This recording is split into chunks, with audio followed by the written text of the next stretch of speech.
Isu yang menyangkut ada backingan atau ada intervensi perkara ini sudah kami sampaikan juga kepada Wasidik dan Propam. Saat itu kami mengapresiasi Propam Polda Metro Jaya, Wasidik Polda Metro Jaya, Karo Wasidik di Barreskrim Mabes Polri, Kabarreskrim dan Iwasum menyangkut hal yang sudah kami sampaikan sudah diresponi sangat baik, dan kami masih percaya bahwa institusi ini masih banyak orang bersih, masih banyak orang-orang benar yang pengen memperjuangkan institusi ini, yang tidak mau mengorbankan institusi ini hanya demi satu orang, hanya demi uang dan satu orang. Dan kami sangat mengapresiasi itu dan masih berharap bahwa perkara ini ke depan berjalan dengan profesional. Dan untuk saat ini saya sampaikan bahwa pemeriksaan sudah dilakukan oleh penyidik khusus buat para terlapor, saksi. Kemudian terlapor juga sudah dimintakan keterangan kedua kalinya. Pertama kan dia nggak datang tuh mangkir ya.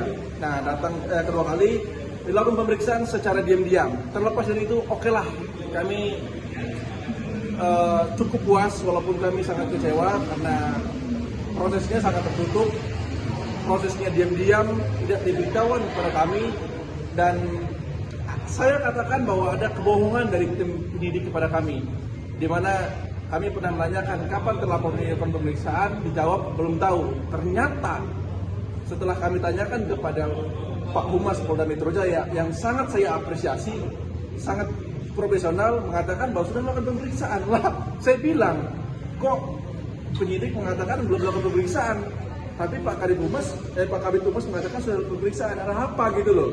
Kok diam-diam? Bahkan teman-teman wartawan kan terkecoh kan, sampai saat ini belum ada update kan. Dan saya sih minta begini ya pada Kabid Humas Polda Metro Jaya. Ayo Bapak, berikan keterangan resmi. Sebetulnya apa sih yang terjadi? Sudah sampai mana sih tahap pemeriksaannya? Toh yang tahu betul kan teman-teman penyidik dan Pak Kabid Humas kan harusnya. Jadi nggak ada alasan bahwa perkara ini ditutup-tutupi. Nah, saya pesan bahwa jangan ada lagi lah bermain dengan perkara begini. Ini perkara visi publik. Jangan coba-coba. Jangan coba-coba. Kalian itu merusak institusi loh. Profesional saja bekerja. Nanti kami masyarakat akan mengapresiasi. Begitu ya. Bahkan Humas juga sudah mengklarifikasi memang benar ada pemeriksaan, cuma belum ingin membeberkan hasilnya, Pak. Apakah mungkin lebih mengarah ingin mengumpulkan lebih bukti-bukti lain atau gimana? Arah seperti itu gimana, Pak? Nah begini, apapun yang dilakukan oleh tindakan dilakukan oleh penyidik itu harus transparan. Apa kendala yang mereka alami pun mereka sampaikan kepada kita, akan kepada publik. Ya. Karena ini perkara publik, sekarang kan perkara publik kan, korban kan bukan satu orang, jadi semua harus tahu. Jadi setiap langkah atau tindakan penyidik harus terbuka dan transparan. Jangan ada yang mengatakan bahwa akan dilakukan pemeriksaan, belum dilakukan pemeriksaan, ternyata sudah dilakukan pemeriksaan. Maksudnya apa? Kalian menyembunyikan apa di sini? Gitu kan, terima apa di sini? Jadi ini kan memunculkan kecurigaan yang membuat orang tidak percaya sama institusi ini lagi. Begitu loh. Kalau mengumpulkan bukti, memanggil ahli segala macam, maksudnya kapan? Ini perkara sudah setengah tahun. Gitu loh. Abang, berarti untuk konfirmasi terkait kemarin benar diperiksa pada hari Rabu itu Abang juga udah dapat informasinya dan benar itu dilakukan pemeriksaan? Saya sudah mendapatkan informasi resmi, pertama melalui komunikasi WhatsApp dengan Pak Kabid Humas, Pak Budi Hermanto. Kemudian yang kedua, sorenya tiba-tiba SP2HP datang ke klien saya menyatakan bahwa sudah ada pemeriksaan. Ini kan lucu ya. Sebelum saya konfirmasi dengan Pak Kabid Humas, saya nggak yakin pada situ SP2HP keluar juga. Nah ini kan jadi aneh gitu loh.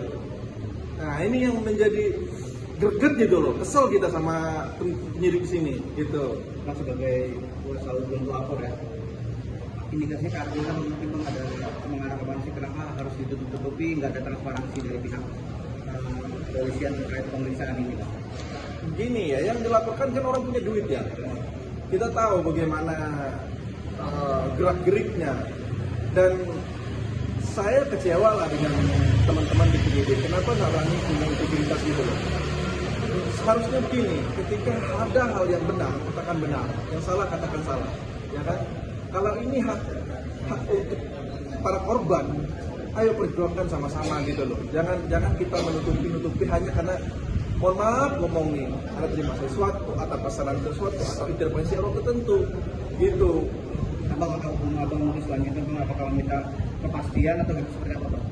Langkah hukum saya sudah sampaikan berkali-kali ya melalui video maupun wawancara dengan teman-teman media. Saya katakan bahwa jangan coba-coba intervensi perkara ini. Kamu pikir kamu bisa berhasil? Tidak pernah kami berhenti. Sampai kapanpun kita kejar. Udahlah, jangan coba-coba melakukan intervensi perkara begini. Kami kejar sampai kapanpun, kemanapun kalian akan melakukan upaya yang tidak menciptakan rasa adil bagi masyarakat. Udahlah, bullshit itu. Karena ceritanya, kami kejar sampai kapanpun ini, nggak akan berhenti sampai benar-benar keadilan itu ada bagi korban. Gitu. Tapi abang yakin nggak Bang sudah diperiksa Bang? Siapa? Bang, Di hari Rabu kemarin. terlapor. Begini ya, itu harus dijawab oleh Kadif Humas, bukan saya. Saya hanya mendapat menerima bahwa ada surat SP2HP, keterangan mengatakan bahwa sudah dilakukan pemeriksaan. Saya percaya dengan itu. Tapi apakah fakta sebenarnya secara pemeriksaan? Di mana dilakukan pemeriksaan? Apakah di kantor polisi, di rumahnya, atau di kantornya? Tanyakan kepada Kabid Humas. Kabid Humas nggak mungkin berbohong. Saya yakin beliau orang lurus. Gitu. Oke.